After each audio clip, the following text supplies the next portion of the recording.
Thank you very much for having me. I listened very carefully to what former Senator Lieberman had to say during the interview, as well as read very carefully the open letter signed by dozens of very distinguished, outstanding Americans, many of whom actually I've known for years, including Senator Lieberman, whom I met back in the United States. I think Senator Lieberman had a voice of rationality and also objectivity and decency when looking at the China-U.S. relations, which are indeed the most important bilateral relations, not only for our age, but for future generations to come.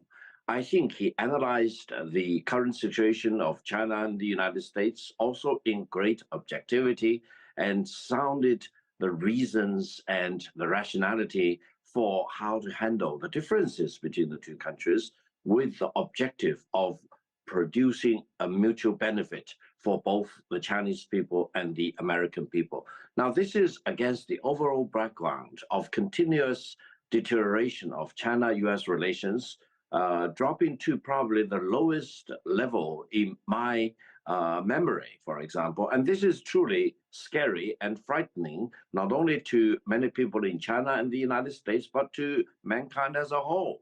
Because if the deterioration of relations between China and the United States continues without moderation and management, both by Beijing and Washington, it may get out of control. And if war breaks out, as Senator Lieberman warned, it may really bring disaster not only for China and the United States, but for mankind as a whole.